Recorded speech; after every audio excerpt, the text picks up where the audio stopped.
यहाँ पे कश्मीर वैली में बहुत सारी लीग्स निकलते हैं जिसमें बहुत सारा फी होता है, लेकिन उसमें हमारे यंगस्टर्स को चांस नहीं मिलता है। क्या कहना चाहोगे आप? जी, मैं ये एक एडवाइस करना चाहता हूँ लोकल ऑर्गेनाइजर से। मैं इनको क्रिटिसाइज नहीं कर रहा हूँ कि आप और आप देखो टाइम इनकी। आप अगर 10 बजे मैच बोल रहे हैं तो 10 बजे हम आपकी वसादत से ऑर्गेनाइजर्स को बस एडवाइस कर रहे हैं। एसोसिएशन क्रिकेट खेलना है तो प्लीज इस फेसबुक की दुनिया से बाहर आइए। मैं नहीं कह रहा हूँ कि मैच। अस्सलाम वालेकुम, this is your Rafiq official, welcome back to channel. उम्मीद करता हूँ दोस्तों आप सभी खैर आफियत से होंगे। दोस्तों जैसे कि आप देखते हैं हमारे रोजमर्रा की जिंदगी में हम प्लेयर को प्रमोट करते हैं, प्लेयर से बातचीत करते हैं, उनके लाइफ के बारे में जानते हैं। आज हम फिर से आसिफ रमजान से बात करेंगे। आप आसिफ रमजान को जानते हैं, no words to explain Asif Ramzan, क्योंकि वर्ड्स नहीं है एक्सप्लेन करने की। ऐसे शख्सियत है। अस्सलाम वालेकुम। वालेकुम अस्सलाम वरहमतुल्लाहि वबरकातुहू। आसिफ भाई सबसे पहले बात करेंगे, कांग्रेचुलेशन मेरी तरफ से, बहुत बहुत मुबारक है। आपने आज आई थिंक क्वार्टर फाइनल था वो, सॉरी सेमीफाइनल क्वालिफाई कर गए। सो जिमखाना वाले इनको आपने शिकस्त दिया। इन्होंने 2 एडिशन जीते थे लगातार और अनफॉर्चुनेटली आज इन्होंने हारा। तो क्या कहना चाहोगे इस पे? सबसे पहले इसी पे बात करेंगे। पहले अल्लाह ताला का शुक्र अदा करना चाहता हूँ कि हम सीआरपीएफ कप एडिशन 3 में फाइनल में पहुंच गए। हमारा सेमीफाइनल हुआ था मेरे जिमखाना के साथ, और इस टूर्नामेंट का इनाग्रेशन मैच भी हमारा जिमखाना के साथ था, जो हमने हारा था इसी ग्राउंड में इसी विकेट पे। तो उस टाइम 140 करने थे हमें, तो बैटिंग कोलैप्स हो गई थी, हमने नहीं कर पाए। आज हमने ये प्लान किया था कि इनको 100 के अंडर करना है, ऑल आउट करना है। तो हम उसी प्लान से आए थे। मैंने टॉस जीता, पहले बॉलिंग करने का फैसला लिया, बाद में हमने इनको 87 पे ऑल आउट किया। और चेज थोड़ा डिफरेंट रहता है एज पर लोकल ग्राउंड, और इस ग्राउंड में से चेज डिफरेंट रहता है क्योंकि डायमेंशंस बड़ी है, विकेट का नया अनुभव होता है। तो चेज में थोड़ा उधर इधर हो गया, बट एट द एंड हमारी जीत हुई। तो शुक्र अल्लाह का करते हैं। अच्छा भाई, एक सीनियर प्लेयर ना, तो मैं आपको एक क्वेश्चन पूछता हूँ कि यहाँ पे रणजी ट्रॉफी मैच कुछ हुए थे और उसी पे आपका मैच और सीआरपीएफ की जो टूर्नामेंट है उसकी अगर बात करें, यहाँ पे नॉर्मल मैच में 5,000 आई थिंक देते हैं मैन ऑफ द मैच। सो यहाँ पे कश्मीर वैली में बहुत सारी लीग्स निकलते हैं जिसमें बहुत सारा फी होता है, लेकिन उसमें हमारे यंगस्टर्स को चांस नहीं मिलता है। क्या कहना चाहोगे आप? उन ऑर्गेनाइज के लिए बड़े लीग्स करते हैं लेकिन हमारे यंगस्टर्स को नहीं मौका देते हैं। जी, मैं ये एक एडवाइस करना चाहता हूँ लोकल ऑर्गेनाइजर से। मैं इनको क्रिटिसाइज नहीं कर रहा हूँ कि आप टूर्नामेंट ना कीजिए, बट एक एडवाइस रहेगी मेरी as a player, as a human being भी ये एडवाइस रहेगी कि आप देखिए इनका क्राइटेरिया क्या होता है। ये अंडर 19 3 प्लेयर आपको खिलाने उनको बोलते हैं कंपलसरी। कंपलसरी तो होता है। और अंडर 23 प्लेयर 2 खिलाने और 6 सीनियर प्लेयर खिलाने हैं। तो मेरी यही लोकल ऑर्गेनाइजेशन से भी बात रहेगी कि आप भी कंपलसरी कीजिए। अगर आप 3 नहीं कराओगे तो 2 तो कम से कम कराओ। या 2 अंडर 19 कराओ, 1 23 कराओ, वो भी चलेगा। और आप देखो टाइम इनकी। आप अगर 10 बजे मैच बोल रहे हैं तो 10 बजे मैच स्टार्ट होता है। ये टाइम बॉन्ड सबसे बड़ी चीज होती है, डिसिप्लिन सिखाती है, स्पिरिट सिखाती है स्पोर्ट्स का। स्पोर्ट्स खाली खेलना नहीं होता है, स्पोर्ट्स बहुत चीजें सिखाती है आपको। टाइम पाबंद सिखाती है आपको, टाइम की कदर सिखाती है। तो इस टूर्नामेंट से आपको ये सीख मिलेगा लोकल ऑर्गेनाइजेशन से। इससे जो पॉजिटिव पॉइंट है वो उठा सकते हैं कि टाइम पे मैच कराना। अगर टाइम टूर्नामेंट का 8 दिन दिया है तो इन्होंने 8 दिन में ही खत्म किया। कल फाइनल है, कल फाइनल है। आप ये नहीं है कि 5-10 दिन के बाद अगर आपकी टीम ऑन होगी या दूसरी टीम अभी उनका शेड्यूल हो रहा है तो नहीं, कल फाइनल है, कल फाइनल है, और टाइम के पाबंद है। तो लोकल ऑर्गेनाइज इससे पॉजिटिव पॉइंट उठा सकते हैं। क्रिटिसाइज नहीं कर रहे हैं, बस पॉजिटिव पॉइंट ले सकते हैं। आप देखिए इनका मैच फी में, इनका तो टूर्नामेंट फी होता ही नहीं है पहले। अगर आप टूर्नामेंट फी लेते हो तो इतने अच्छे ग्राउंड भी होते नहीं है। तो आप पॉजिटिव पॉइंट ले लो, टूर्नामेंट कराओ, अंडर 19 खिलाओ, 23 खिलाओ, और अच्छे लेवल पे कराओ, और टाइम के पाबंद रहो। और यही बस लोकल ऑर्गेनाइज के लिए एडवाइस रहेगी। आपको पता है, मैं जब भी आपसे बात करता हूँ वैसे मैं बहुत खुश होता हूँ, क्योंकि जब भी मैसेज होता है कहीं ना कहीं वो स्ट्रेट फॉरवर्ड मैसेज होती है। क्योंकि आप जो मैसेज देते हैं ना कहीं हमारे यंगस्टर्स को फायदा मिला उस मैसेज, क्योंकि वो जब हर एक सुनता है, एनालाइज करता है, या जो अभी आपने कुछ अपने वर्ड्स शेयर किए, मैं कहता बहुत सारे ऑर्गेनाइज इस बात को सीरियस लेंगे। नहीं, आपकी मैसेज इंपॉर्टेंट है। देखिए सर, हम आपकी वसादत से ऑर्गेनाइजर्स को बस एडवाइस कर रहे हैं, या हम क्रिटिसाइज नहीं कर रहे हैं उनको। आप कैसे भी टूर्नामेंट निकाल रहे हो, ये आपकी को आप बोल सकते हो उनको, ये उनका अच्छा इनिशिएटिव है। वो टूर्नामेंट करा रहे हैं, ऑर्गेनाइज की भी जरूरत है। जैसे प्लेयरों की खेलने के लिए जरूरत है, वैसे ही ऑर्गेनाइजिंग बॉडी की ऑर्गेनाइजिंग करने के लिए भी जरूरत है। क्योंकि ग्राउंड को देखते हैं, आप लोग टिपोरा की एग्जाम्पल ले लो। जब 2 साल से मैं वहां गया तो लगता नहीं था कि यहाँ पे ग्राउंड है, बट आप उन्होंने करके दिखाया कि लोकल टूर्नामेंट करके दिखाया। अच्छी टूर्नामेंट हुई, टर्फ पे कराया। आप बांडीपुरा को ले लो, आप बिजबिहारा को ले लो, आप रेड एफएम को ले लो। जो पूरे साल रेड एफएम दिखती नहीं है कहीं पे, बट एक टूर्नामेंट ऐसी कराती है तो धूम मचाती है। तो मैं लोकल टूर्नामेंट ऑर्गेनाइजिंग से भी यही दरखास्त कर रहा हूँ कि अगर आपके हक में है, आपको टर्फ बन रही है, आप बनाने के काबिल हो, आप बनाओ, टर्फ बनाओ, लोकल क्रिकेट प्रमोट करो, अंडर 19 टूर्नामेंट्स निकालो, 23 टूर्नामेंट्स निकालो। अगर आप चाहते हो कि क्रिकेट ग्रूम हो, अगर आप चाहते हो कि क्रिकेट जीते, नहीं अगर आप बिजनेस करना चाहते हो तो फिर ठीक है, बिजनेस करने के लिए भी ठीक है, बट अगर आप चाहते हो कि हमारा क्रिकेट उरूज तक जाए, हमारा एसोसिएशन आगे जाए, देखिए आप हमारी एसोसिएशन अच्छी कर रही है आजकल, जेकेसी है, रणजी ट्रॉफी में अच्छी कर रही है, मुश्ताक अली में महाराष्ट्र को हराया, हमारी लोकल टीम अंडर 19 ने मुंबई को पहली बार हराया, 23 में हमने अच्छा किया। तो हमारी एसोसिएशन भी अच्छी कर रही है। जब हमारी ग्रास रूट लेवल भी अच्छी हो जाएगी तो उससे भी टैलेंट निकलेगा, जो आगे जाके हमारी एसोसिएशन को फायदा मिलेगा, हमारे स्टेट को फायदा मिलेगा, हमारी कंट्री को फायदा मिलेगा।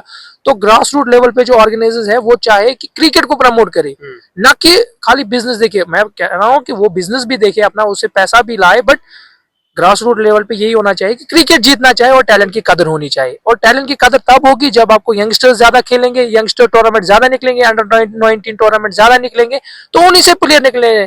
पिछले 5-6 सालों से मैं यही देखे आ रहा हूँ कि जो 5-6-7 सीनियर प्लेयर है या 40-50 सीनियर प्लेयर है वही खेल रहे हैं, उधर इधर यही खेल रहे हैं। जो नए यंग प्लेयर है वो नहीं है, वो कहाँ पे, वो कैसे निकलेंगे? जब हम उनको मौका देंगे, सीआरपीएफ जैसे टूर्नामेंट निकल रहे हैं, टर्फ विकेट है, जेकेसी में खेलना है, तो ये फायदा पहुंचाएगा। और यंगस्टर्स को भी यही कहना चाहता हूं मैं कि आप प्रैक्टिस कीजिए उस लेवल के लिए जिस लेवल के लिए आप जाना चाहते हो। मैंने लास्ट टाइम भी आपके इंटरव्यू की वसादत से कहा था यंगस्टर्स को कि जिस लेवल के लिए आप जा रहे हो ना, उस लेवल में T20 क्रिकेट है ही नहीं।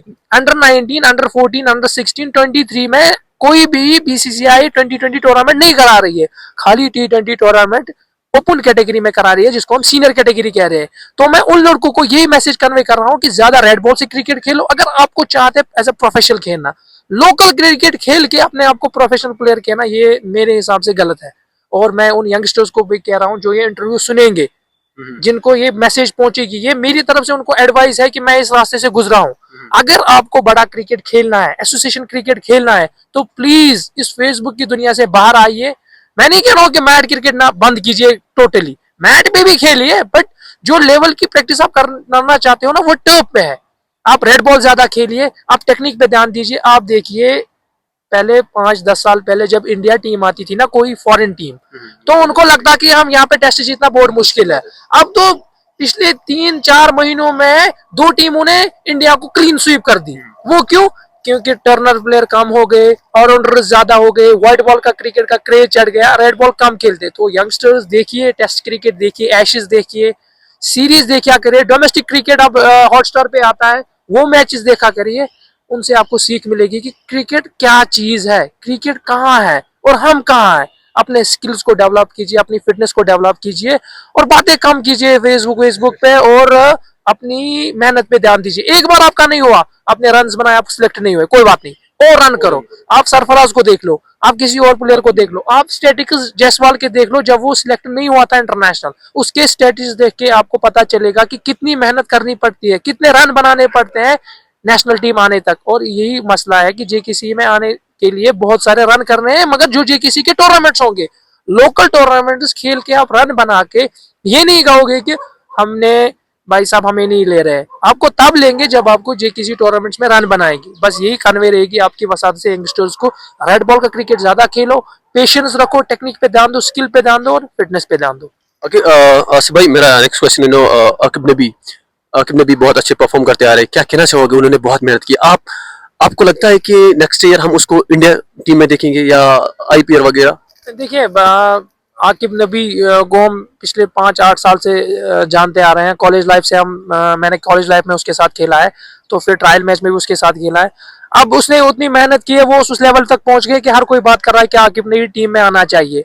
अब ये नेशनल सिलेक्टर्स के हाथ में है कि वो टीम में कब फिट होगा, कब नहीं फिट होगा। बट एज ए कश्मीरी मैं ये कहूंगा कि हमारे जो यंग फास्ट बॉलर्स है कश्मीर में, जो इस इंटरव्यू को देख रहे हैं खासकर, आप आकिब नबी को एज अ रोल मॉडल देखिए।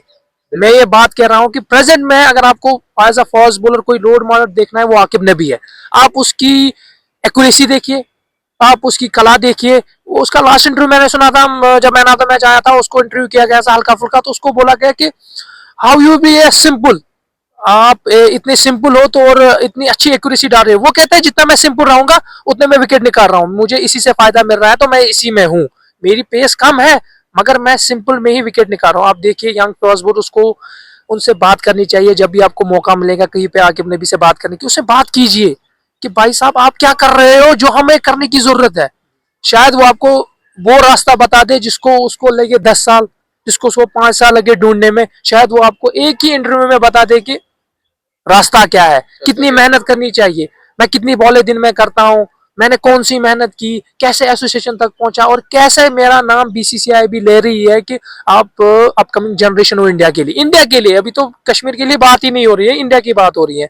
तो मैं as a cricketer, as a Kashmirian, मैं रिक्वेस्ट करता हूँ यंग फास्ट बॉलर्स को, वो सोशल मीडिया की दुनिया से बाहर आए और रियल क्रिकेट को जाने, आकिब नबी को फॉलो करे, उसको परखे, उससे बात करे, अगर मौका मिले उसको पूछे एज अ फास्ट बॉलर आप क्या कर रहे हो, मुझ में क्या कमी है, वो शायद आपकी हेल्प कर सकता है। लास्ट क्वेश्चन मेरा रहेगा, आसिफ भाई, लास्ट 2 इयर्स मैं वर्क कर रहा हूँ स्पोर्ट्स पे, वीडियोस बना होता हूँ, हमारे जो लोकल प्लेयर्स उनको इंटरव्यू कर रहा हूँ, मैं अपने प्लेयर्स को कश्मीर वाले में जितने भी लोकल जिनको ड्रीम है कि हम प्रोफेशनल क्रिकेट खेले, आपकी अब जैसे यंगस्टर अब जैसे स्पोर्ट्स में मैसेज देते उन तक पहुँचती है, कहीं ना कहीं हमारे वीडियो को भी सपोर्ट करे, हमारे चैनल को भी सब्सक्राइब करे, तो क्या कहना चाहोगे इसके रिलेटेड? बस यही कहना चाहता हूँ कि जो भी यंग क्रिकेटर्स है, आप स्पोर्ट्स का काम कर रहे हैं, आप प्लेयर्स का इंटरव्यू ले रहे हैं, तो यंगस्टर से ये बात रहेगी कि डार रफीक भाई के ऑफिशियल चैनल को सब्सक्राइब कीजिए। इस पे आप इंटरव्यू आपको मिलेंगे, जैसे लास्ट टाइम मैंने देखा था परवेज रसूल का इंटरव्यू आ रहा था, उसके बाद उमर आलम का इंटरव्यू आ रहा था, ऐसे ही शख्सियतों का इंटरव्यू आ रहा है। मे बी कुछ वक्त के लिए आपको लगेगा कि ऐसे ही वीडियो आ रहे हैं, मगर बाद में जब आपको इस प्रोफेशन में आओगे आपको इन वीडियो की जरूरत पड़ेगी। छोटी छोटी बात को आपको फायदा मिलेगा। जैसे हम पढ़ते हैं फिर हम लेक्चर्स देखते हैं ऑनलाइन, तो ऑनलाइन लेक्चर से देखने में क्या फायदा मिलता है कि जो बात कोई बंदा साल में सीखता है ना, लेक्चर्स में कभी कभी 10 मिनट में सीख जाता है कि बात क्या कर रहा है, हम किस ट्रैक पे है। तो इन वीडियो से आपको सीखने को मिलेगा। और आप अदरवाइज मत लीजिए, कभी कभार आपको बोला जाता है कि इतनी मेहनत करनी है, बाद में बैट को मिस करते हो, यार इससे क्या होगा उससे क्या होगा। आप सीरियसली लोगे क्रिकेट को तो पहले अल्लाह ताला पे भरोसा रखो, एज ए मुस्लिम कहूँगा मैं, फिर अपने माँ बाप की दुआएं रखो, फिर आप मेहनत करो। बाकी रिजल्ट अल्लाह के हाथ में है, वो आपके हाथ में नहीं है। कल तक आप आकिब नबी को जानते नहीं थे, आज आप खुद ही बोल रहे हो कि आप ये नबी is deserving for India team. ये कैसे आप बोल रहे हो? ये तब बोल रहे हो जब उसने साइलेंस में वर्क की, उसने ऐसा परफॉर्म किया जिसकी बुनियाद पे आप भी देख रहे हो, आपने नहीं देखा है, आप नहीं जानते उसको, मगर फिर भी आप बोल रहे हो कि नहीं वो इंडिया टीम में होना चाहिए। वो ऐसी यंगस्टर्स भी है जो अभी लोकल क्रिकेट ही खेल रहे हैं या उनका कैरियर है क्रिकेट, तो उनको ये चाहिए मेहनत करे, खूब मेहनत करे, फिर रिजल्ट अल्लाह के हाथ में है। अगर आप मेहनत करोगे, आप बोलोगे हमें क्या फायदा मिलेगा, आपको फायदा बहुत मिलेगा। हार्ड वर्क से आपको जब कुछ नहीं मिलेगा तब भी रब आपको कुछ ना कुछ देगा ही। तो अल्लाह पे भरोसा रखो, हार्ड वर्क करते रहो और फोकस फोकस करो।